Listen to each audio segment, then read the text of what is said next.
Student કેમ છો બધા? નીટ અને જેડબલની તૈયારી કરતા વિદ્યાર્થીઓ બધાની તબિયત સારી હશે. આજે આપણે છોકરાઓ વિસ્થાપન પ્રક્રિયા લઈએ. ઇંગ્લિશમાં સબસ્ટિટ્યુશન રિએક્શન કહેવામાં આવે છે. કોઈ એક ક્રિયાશીલ સમૂહ સંયોજનમાં કોઈ એક ક્રિયાશીલ સમૂહ દૂર થઈ તેના સ્થાને બીજો સમૂહ દાખલ થાય તેને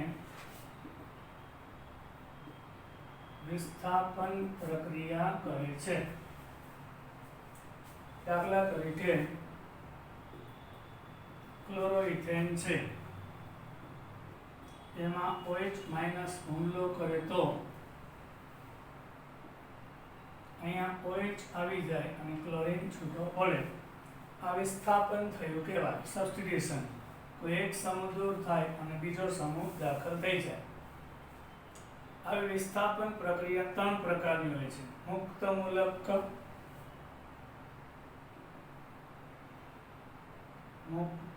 મૂલક વિસ્થાપન પ્રક્રિયા,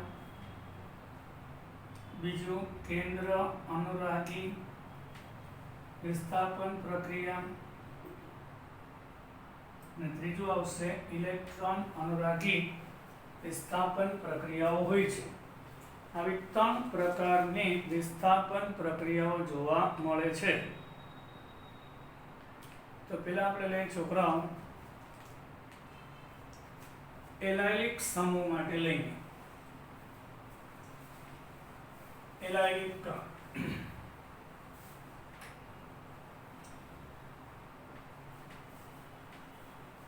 જોજો બધા આખો વિડિયો ખૂબ જ આવશે. એલાયલિક સમૂહ એટલે CH2 ડબલ બોન્ડ CH અને પછી આને એલાયલિક કહેવાય. દ્વિબંધ પછી એકલ બંધ. આ એલાયલિક માં વિસ્થાપન NBS દ્વારા થાય છે. નામ છે એનું N-બ્રોમો સક્સિનિમાઇડ.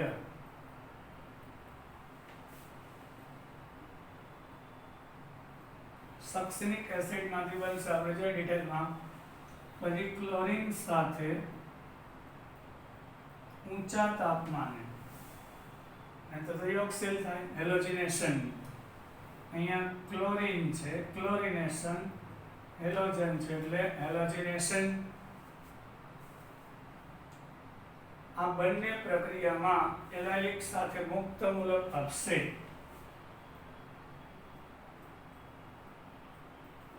આ બંને પ્રક્રિયકો એલાયલિક સંયોજન સાથે મુક્ત મૂલક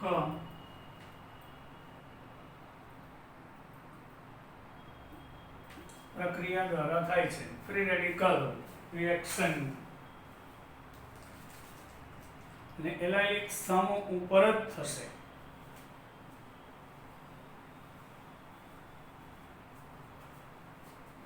અહીંયા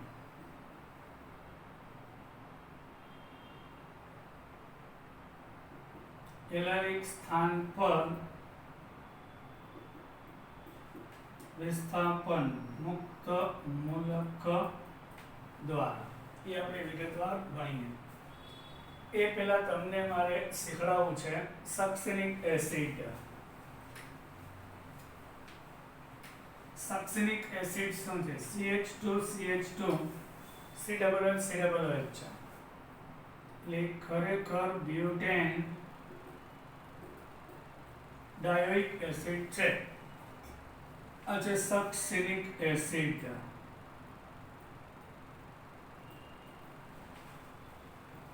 એમાંથી આ CH2 CH2 અહીંયા CO CO NH NH છે.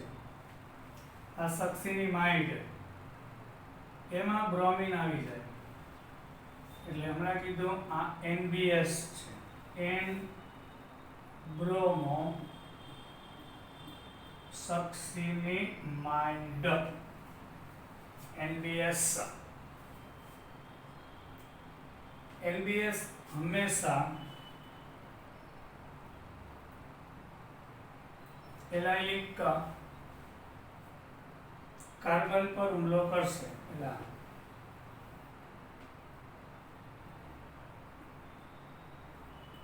એલાઇલિક કાર્બન પર હુમલો કરે છે.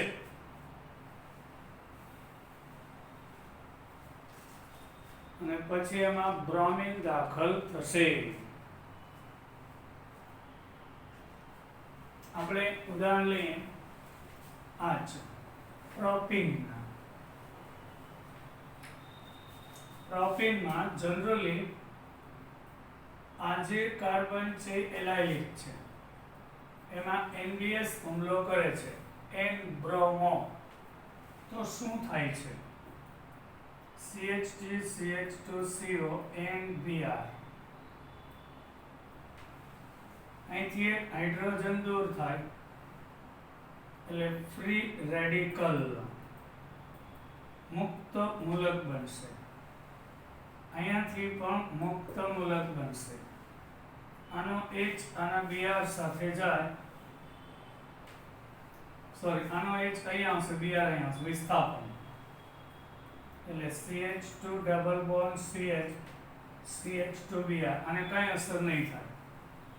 અહીંયા H આવી જાય પછી N બ્રોમો સક્સિનિમાઇડ છે એ ખાલી સક્સિનિમાઇડમાં ફેરવાઈ જશે.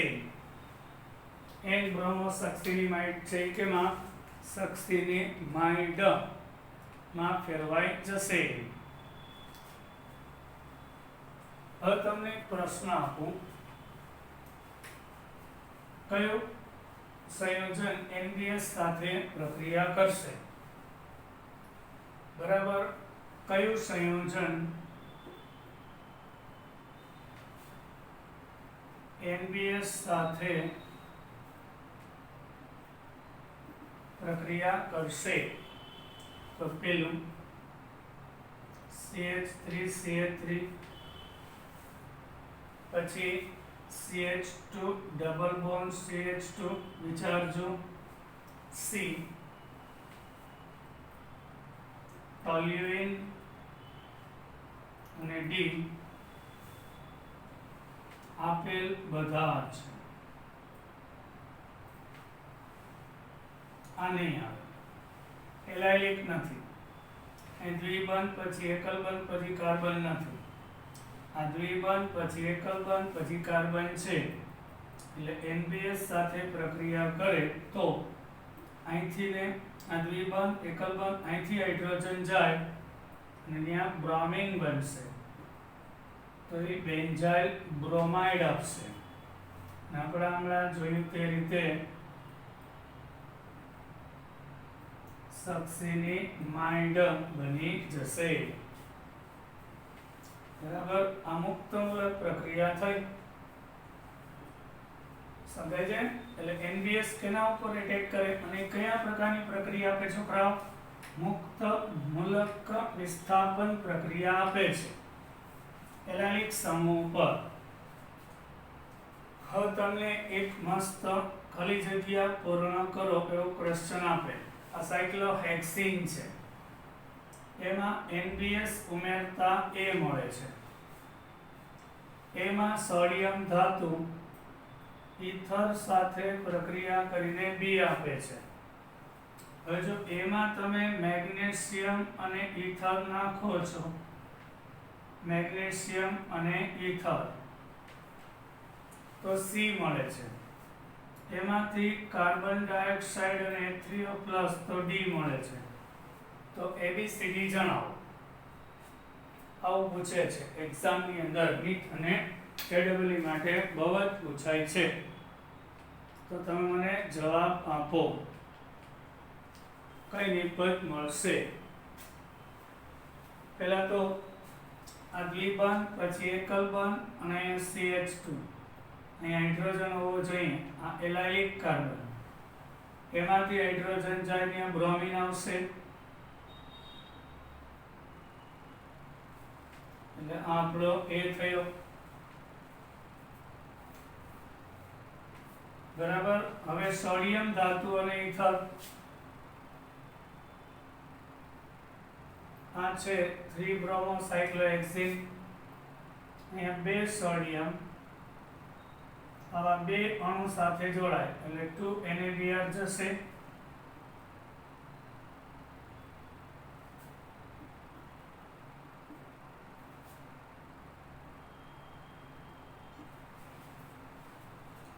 આર્થની પદ મળશે B. પછી C. આની અંદર મેગ્નેશિયમ ને ઇથર ઉમેરાય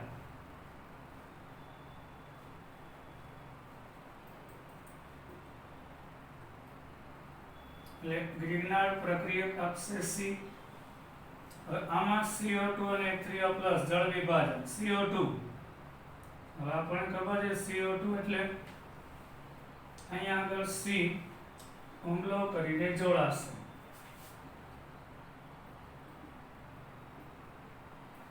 એનું હાઇડ્રોલિસિસ થાય. પહેલા CO2 પછી H3O+ એટલે MgBrOH સાથે જશે. ત્યાં H આવી જાય તો આપણો D થયો. આવા ક્વેશ્ચન પૂછી શકે છે. હવે આપણે આગળ જઈએ છોકરાઓ.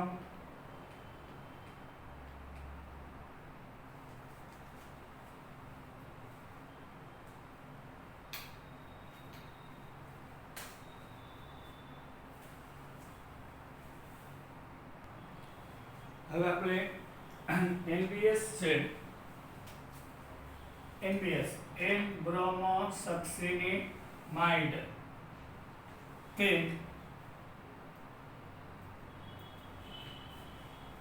ઓક્સિડેશન કરતા તરીકે વર્તે છે તથા તે પ્રાથમિક આલ્કોહોલ હોય. પ્રાથમિક આલ્કોહોલનું ઓક્સિડેશન કરી આલ્ડિહાઇડ આપે છે અને દ્વિતીયક આલ્કોહોલનું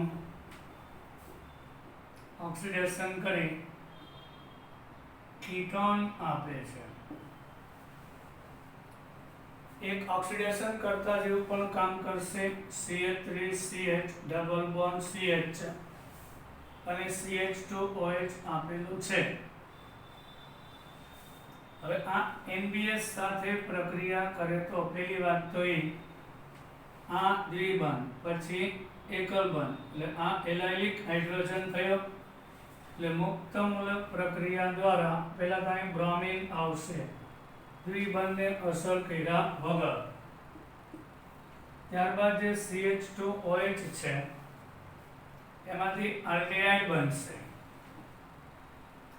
અહીંથી ને 2 હાઇડ્રોજન જશે CH2Br CH double bond CH અને CHO. આ પ્રાથમિક આલ્કોહોલ છે તેમાંથી આલ્ડિહાઇડ બનશે. આ તો જો દ્વિતીયક આલ્કોહોલ હોય તો એમાંથી તે કીટોન બનાવે છે. એટલે એક પ્રકારનો ઓક્સિડેશન કરતા છે. હવે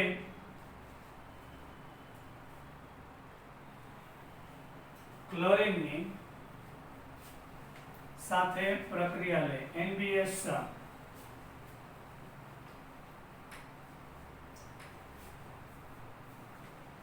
ની વાત પૂરી થઈ. હવે આપણે ક્લોરીન લઈએ.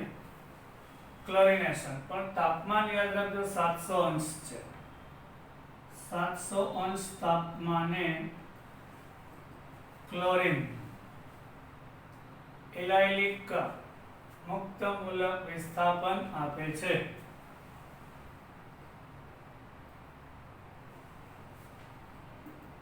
મુક્ત મૂલક વિસ્થાપન આપે છે. એલાઇલિક એટલે બધાને ખબર પડી ગઈ, દ્વિબંધ પછી એકલ બંધ એટલે એલાઇલિક થયું. જો અહીંયા ખાલી ક્લોરીન લીધું હોય તો આ પાઇબંધ તૂટીને ઉમેરાઈ જાય, પણ ક્લોરીન સાથે 700°C છે એટલે આને અસર નહીં કરે. આ જે એલાઇલિક ભાગ છે ત્યાં મુક્ત મૂલક પ્રક્રિયા થાય એટલે અહીંથી ને બંધ તૂટે, મુક્ત મૂલક એટલે કાર્બન મુક્ત મૂલક, હાઇડ્રોજન મુક્ત મૂલક. અહીં ક્લોરીન મુક્ત મૂલક, HCl અને H એટલે HCl, અને અહીં ક્લોરીન આવી જાય. આ રીતે એલાઇલિક નિપજ આપે છે. હવે તમે કહી દો, અહીં તાપમાન 700 ના હોય, ખાલી ક્લોરીન આપેલું હોય, ક્લોરીન પાસ કરીએ તો નિપજ બદલી જશે. આ ક્લોરીન વિથ 700°C તાપમાન, આ ખાલી ક્લોરીન રૂમ ટેમ્પરેચર, પાઇબંધ તૂટીને 2 ક્લોરીન આવે તો 1,2 ડાયક્લોરો. આ યોક્સિલ પ્રક્રિયા છે, આ વિસ્થાપન પ્રક્રિયા છે. હજી એક આપણે ઉદાહરણ લઈને સમજાવું. આપણે સાયક્લોહેક્સાડાઇન લઈએ, બે જગ્યાએ દ્વિબંધ છે, એમાં NBS આવે તો A અને B નિપજ કઈ હશે તે જણાવો. ચાલો પહેલા તો એલાઇલિક કાર્બન છે કે નહીં? હા. આ દ્વિબંધ એકલ બંધ પછી અહીંયા એલાઇલિક હાઇડ્રોજન ઉપર બ્રોમિન આવી શકે એટલે અહીંયા બ્રોમિન આવે તો આ પહેલી નિપજ થઈ A. હવે બીજો એક પ્રશ્ન, આ મુક્ત મૂલક બન્યું, એક હાઇડ્રોજન છે, એક ગયો એટલે મુક્ત મૂલક બન્યો. અહીં CH2 હોય, આ મુક્ત મૂલક બન્યું તો આ બે ઇલેક્ટ્રોન અહીં આવી જાય, આનો એક અહીં આવી જાય, પાઇબંધ તૂટે એટલે અહીં દ્વિબંધ રચાઈ જાય તો આ મુક્ત મૂલક થાય. તો અહીંયા પણ બ્રોમિન આવી શકે ને.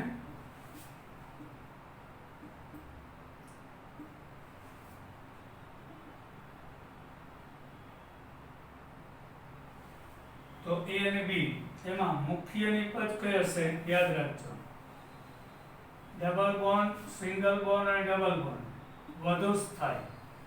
અને double bond single by double bond, double bond single double bond એટલે આ ગૌણ થશે અને આ મુખ્ય થશે. દ્વિબંધ એકલ બંધ દ્વિબંધ, આ મુખ્ય. દ્વિબંધ એકલ બંધ પછી દ્વિબંધ, એ ગૌણ નિપજ થશે. તો આ ટાઈપની નિપજ આપે છે. આ વિસ્થાપન પ્રક્રિયાનું ઉદાહરણ હતું. હવે આપણે પહેચાન આલ્કેનનું હેલોજિનેશન મુક્ત મૂલક પ્રક્રિયા દ્વારા.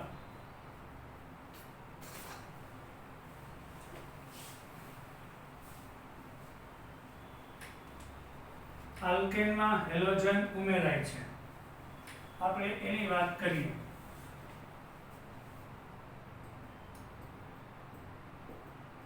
આલ્કેનનું હેલોજિનેશન મુક્ત મૂલક પ્રક્રિયા દ્વારા. આલ્કેનના હેલોજન ઉમેરીશું તો કયા કયા પ્રક્રિયા છે ઉમેરી શકાય? પહેલું છે SO2Cl2, ફક્ત આલ્કેન પર હુમલો કરશે.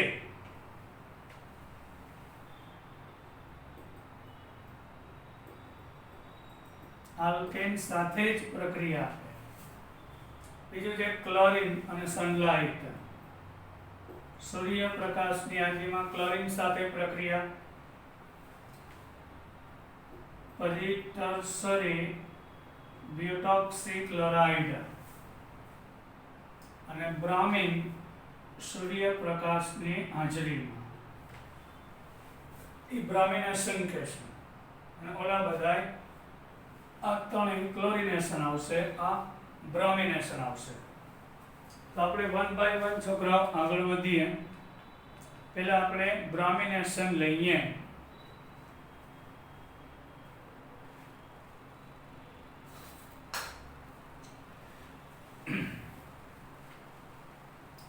આલ્કીનનું બ્રોમિનેશન કરતા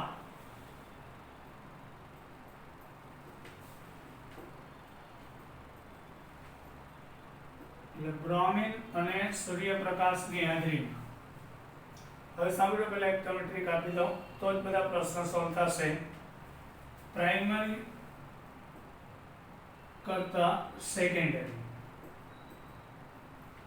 સેકન્ડરી કરતા ટર્સરી मतलब કે તૃતીયક, પ્રાથમિક કરતા દ્વિતીયક, દ્વિતીયક કરતા તૃતીયકની અંદર બ્રોમિન સહેલાઈથી ઉમેરાશે. એટલે કયા કાર્બન પર બરાબર બ્રોમિન સહેલાઈથી દાખલ થશે?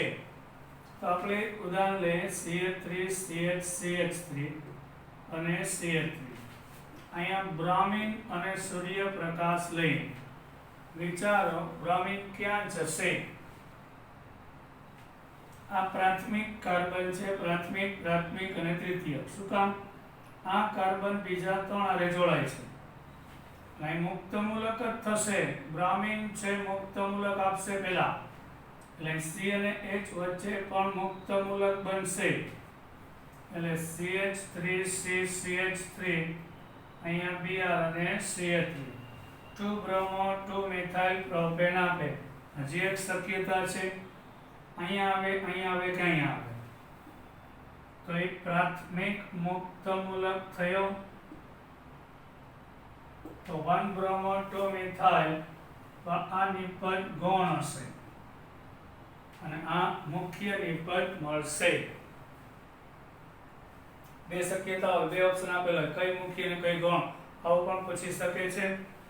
કઈ તૃતીયક છે ને મુક્ત મૂલક વધુ સ્થાયી હોય, એટલે આ મુખ્ય નિપજ તરીકે મળશે. એટલે આવું જ્યારે પૂછાય ત્યારે તમારે ધ્યાન રાખવાનું હોય છે.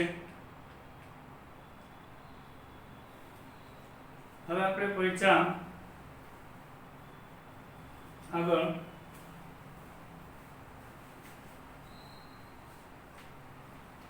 એક ક્વેશ્ચન લઈએ આપણે. ઘણી વાર આવું પૂછે કે નીચેની પ્રક્રિયામાં મધ્યસ્થ મુક્ત મૂલક કયો છે? CH3CH CH3 CH અહીંયા D અને અહીંયા CH3. આની બ્રોમિન અને સૂર્યપ્રકાશ સાથે પ્રક્રિયા કરતા આનો મધ્યસ્થી મુક્ત મૂલક કયો થશે તે જણાવો. બહુ સિમ્પલ બાબત છે. આ પ્રાથમિક કાર્બન, આ દ્વિતીયક, પ્રાથમિક અને તૃતીયક. અહીંથી જ હાઇડ્રોજન જશે, અહીંયા CHD આ આપણો જવાબ થશે. અને બ્રોમિનના બે ભાગ પડે, ઇન્ટરમીડિયેટ પૂછ્યું છે, મધ્યવર્તી કયો હશે? તો અહીંયા આગળ બ્રોમિન જોડાઈ જાય તો અંતિમ નિપજ થશે. ડી એટલે હાઇડ્રોજન જગ્યાએ ડી ડ્યુટેરિયમ છે,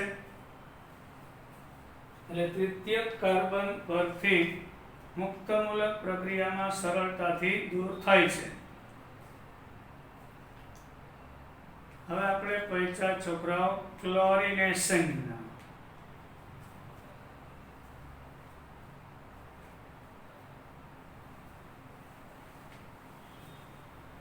ક્લોરિનેશન આપણી બુકમાં 11 12 ની અંદર છે, એ બધું લઈ લઉં છું એટલે વાંધો ના આવે. આપણે ક્લોરિનેશન લઈએ. હવે એ પણ મુક્ત મૂલક ક્રિયાવિધિથી થશે, સૂર્યપ્રકાશની હાજરીમાં. ક્લોરિનેશન પણ સૂર્યપ્રકાશની હાજરીમાં.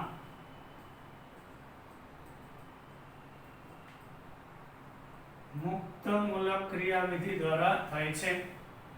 આપણે મિથેનની ક્લોરીન સાથે સનલાઇટની હાજરીમાં પ્રક્રિયા કરીએ તો શું થાય? આપણી બુકનો પોઈન્ટ છે CH4 છે.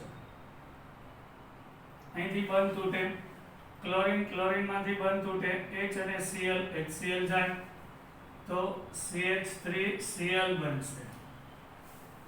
હવે આ પ્રક્રિયા આગળ કન્ટિન્યુ રહેશે છોકરાઓ. સૂર્યપ્રકાશની હાજરીમાં કઈ રીતે? હજી પાછી ક્લોરીન અને સૂર્યપ્રકાશ લે તો H અને Cl, HCl જાય તો ડાયક્લોરોમિથેન બનશે.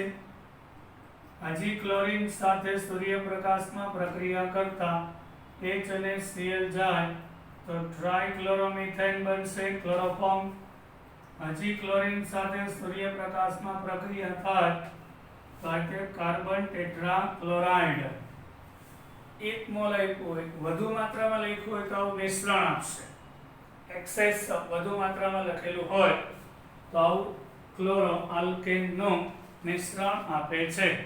અને આ બધી પ્રક્રિયા મુક્ત મૂલક છે.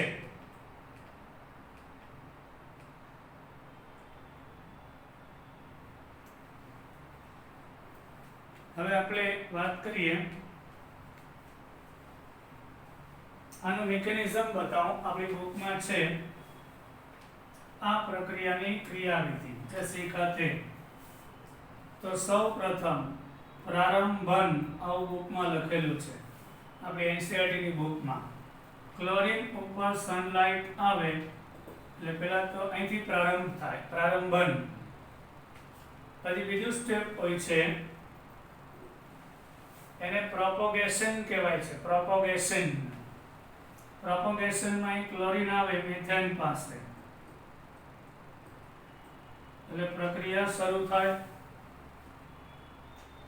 એટલે CH3 અને H બનશે. આ ક્લોરીન અહીંથી H લઈ જાય એટલે HCl વત્તા મિથાઇલ મુક્ત મૂલક બનશે. આ પ્રોપોગેશન થયું. પછી આ મિથાઇલ મુક્ત મૂલક ક્લોરીન સાથે પ્રક્રિયા કરશે એટલે CH3Cl વત્તા ક્લોરીન મુક્ત મૂલક બનશે. અને અંતિમ તબક્કામાં લાસ્ટ ફાઇનલ 2 ક્લોરીન મુક્ત મૂલક જે વધારાના હશે એ જોડાઈને પાછો Cl2 બની જશે. એટલે આ એની ક્રિયાવિધિ થઈ. ખાલી જાણ માટે શીખડાયું, ક્રિયાવિધિ પૂછાય નહીં.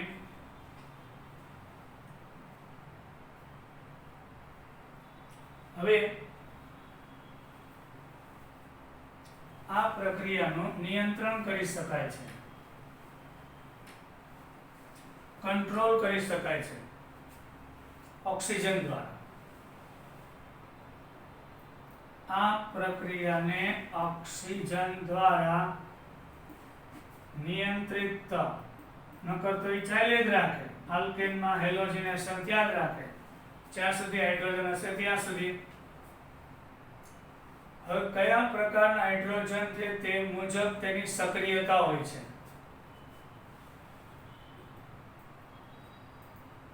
કયા પ્રકારના એટલે પ્રાથમિક, દ્વિતીયક, તૃતીયક હાઇડ્રોજનના આધારે તેની સક્રિયતા હોય છે. આલ્કેનમાં પ્રાથમિક, દ્વિતીયક અને તૃતીયક હાઇડ્રોજન હોય છે. જો પ્રાથમિક હાઇડ્રોજન હોય તો એની સક્રિયતા 1 ગણી, આપણે 1 ગણી લઈએ. અને દ્વિતીયક હાઇડ્રોજન હોય તો સેકન્ડરી હાઇડ્રોજન હોય તો 3.8 એની રિએક્ટિવિટી 3.8 હોય છે. અને ટર્શરી હાઇડ્રોજન હોય તૃતીયક તો એની સક્રિયતા 5 ટાઈમ્સ હોય છે. હવે આ રીતે આપણે વાત કરીએ તો પ્રોપેનની ક્લોરીન સાથે પ્રક્રિયા કરતા કઈ નિપજ મળશે તે જણાવો. પ્રોપેનની ક્લોરીન સાથે સૂર્યપ્રકાશની હાજરીમાં કઈ નિપજ કેટલા ટકા મળશે તે જણાવો, આવું પૂછી શકે. એટલે આપણે જે મિથેનની ક્લોરીન સાથે પ્રક્રિયા કરી ક્લોરોમિથેન HCl લઈ, બરાબર. તો આ જે પ્રક્રિયા તેને કંટ્રોલ કરાય ઓક્સિજન દ્વારા. તો હવે આમાંથી પ્રાથમિક એટલે આપેલા અણુની અંદર પ્રાથમિક, દ્વિતીયક અને તૃતીયક હાઇડ્રોજન હોય તો ધારો કે એક ઉદાહરણ તમને લઈને સમજાવું. આની અંદર પ્રાથમિક હાઇડ્રોજન એ છે, દ્વિતીયક એ છે ને તૃતીયક એ છે. ચતુર્થક હાઇડ્રોજન ના હોય એટલે મેં દોર્યું.